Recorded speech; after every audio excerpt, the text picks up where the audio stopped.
Hello and welcome to the Fishing Guide Podcast. I'm your host, Brad Wiegmann. In the house, we have the Crappie Ninja.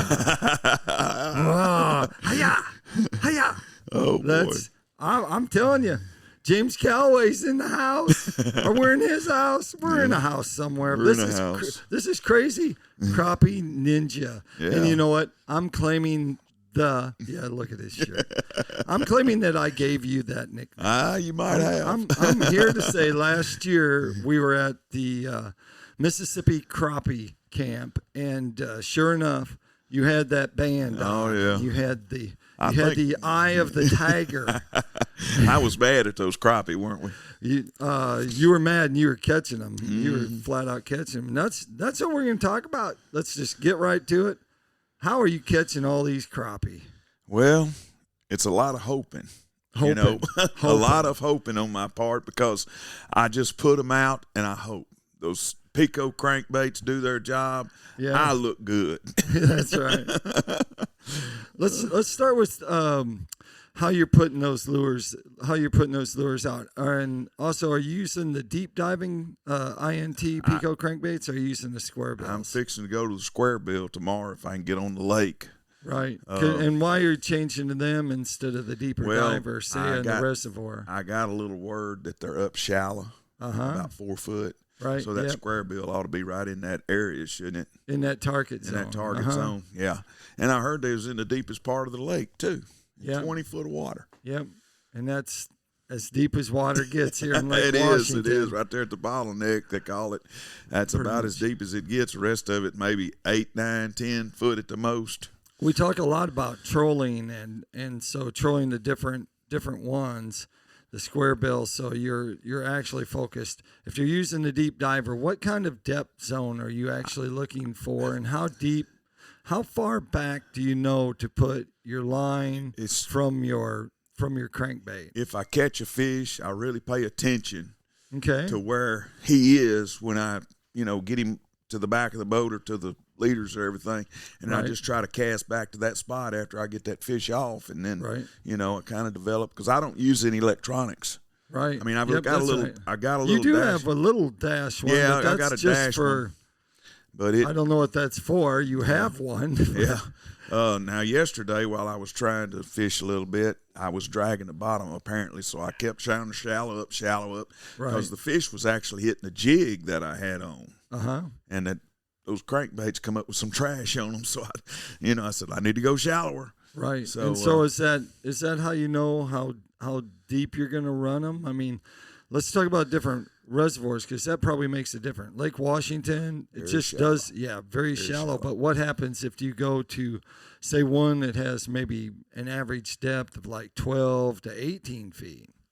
The lake that I fish that's across the river from Lake Washington in Arkansas, right? It's got about a 17-foot is the deepest part in it, but it normally runs to 13, 14 foot, and I love What's that the name lake. of that? Is that Chico? It's Grand Lake. Oh, Grand Lake, yeah. Chico, I never have been real good at catching them on Chico. Plus, when I do catch one, he's short.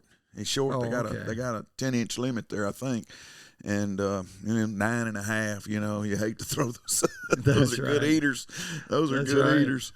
But Chico would be a wonderful place if I could figure out how to catch them there. Right. So you're going over to Grand Lake, then you're using the deep divers. Yeah. So in general, and we're still talking about depth, what is what's the length of line that you're putting out? So Picos with 45 feet run 12 foot deep, right? Yeah, most of them do, but I'm not putting very much line out at all. I'm using planer boards since the water. What kind of planer boards are you using? They're offshore tackle that I got started on. Dan Mueller got me started on them. He gave me 2 of them at the Big Mama. That cost you, didn't it? Yeah. I bought 3 more sets. Isn't that the deal? Someone gives you something and you're like, this is nice. And then all of a sudden, get out your wallet, buddy. Then I catch them on a certain color. I only got 2 or 3 of them. Mitch gets a call. So I got to have some more. I know. We'll talk about colors here in a second because we got 2 brand new ones to talk about. But so that's how you know what your depth is. And then I do have line counters on my your poles. I do have, but I hardly ever look at them. Really? Really.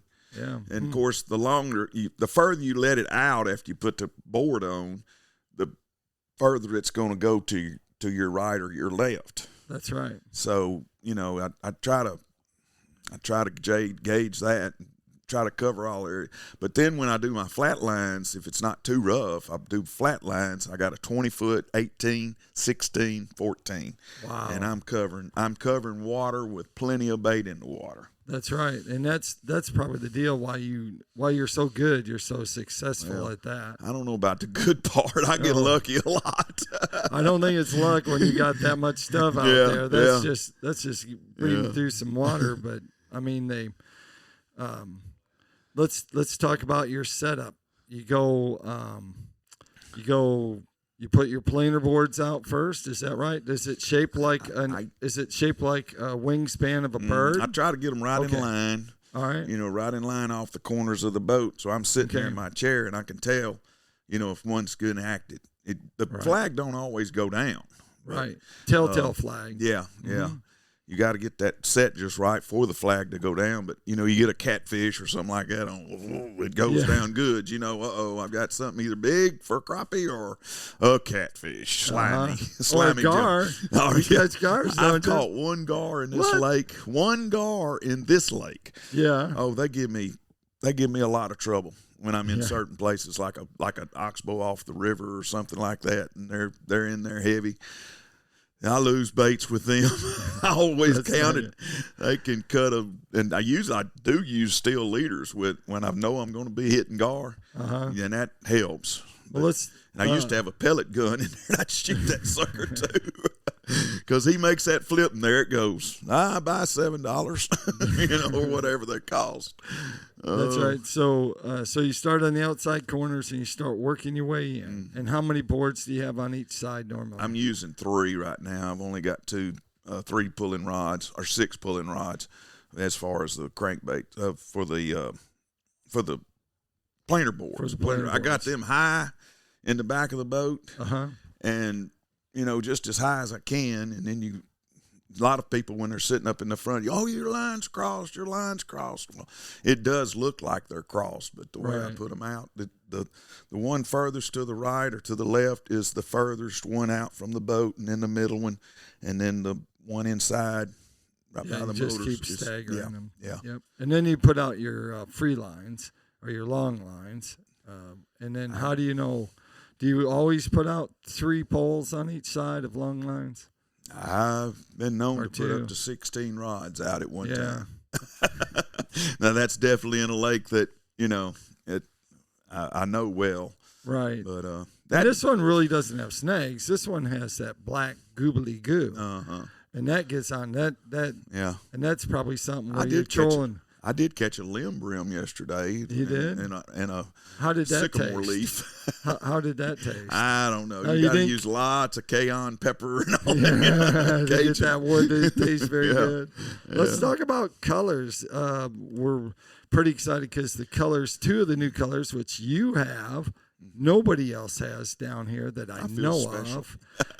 Is one's Paycheck, which is a shad pattern one, which my son-in-law, Joey, that's a shout out to him.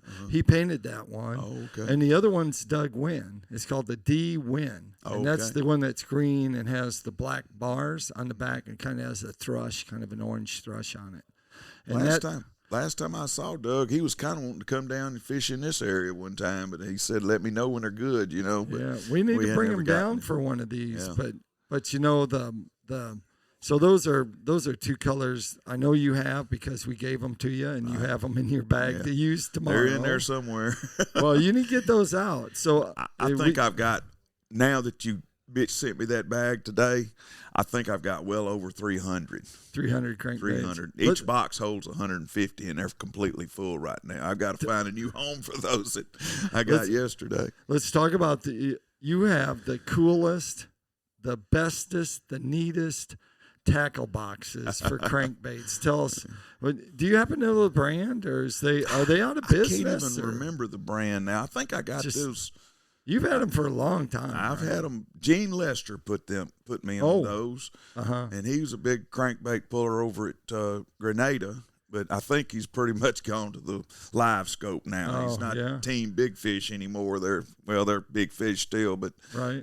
I went with him one time, and he gave me little secrets here and there that I picked up on, you know. But he's over at Grenada most of the time. He guides there.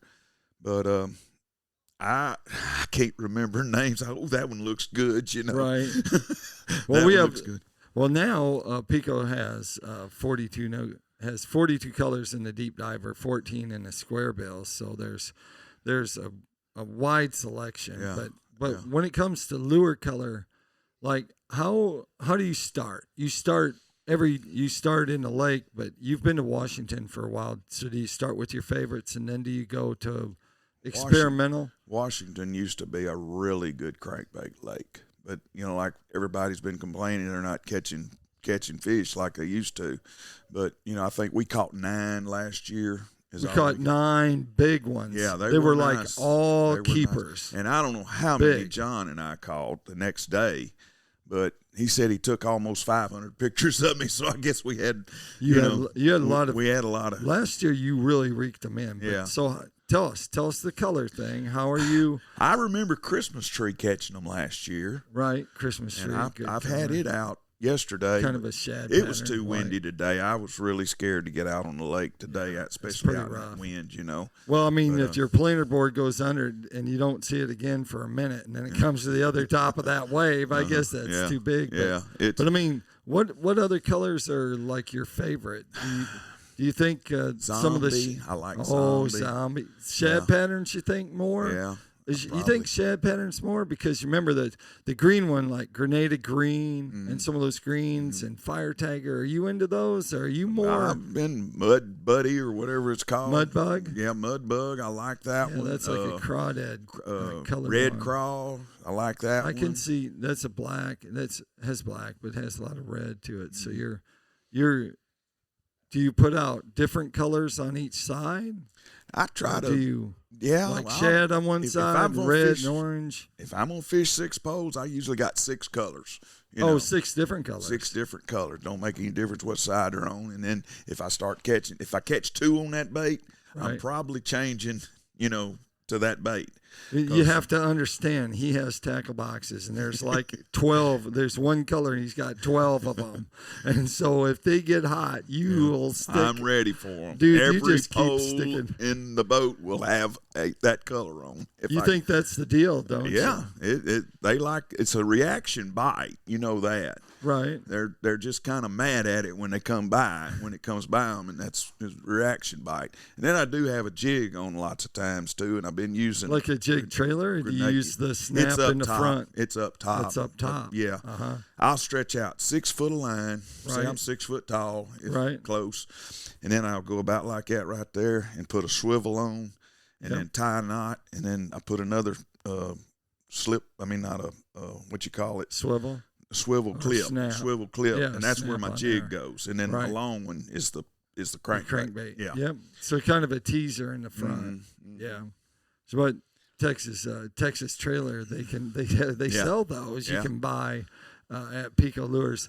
PICO Lures happens to be our lure sponsor, so we love them. But they actually, I mean, they're so popular, aren't they? In Mississippi, I've just left my other 2 boxes or 3 boxes at the house. I'm strictly PICO's in the boat right now. I think it's just crazy because Mississippi has such good trolling lakes, don't they? Grenada, they'll troll in Grenada, and they have Crankfest. Yeah. Grenada. So, have you ever fished in that? I took my, I started a club in South Arkansas, Arkansas Crappie Club.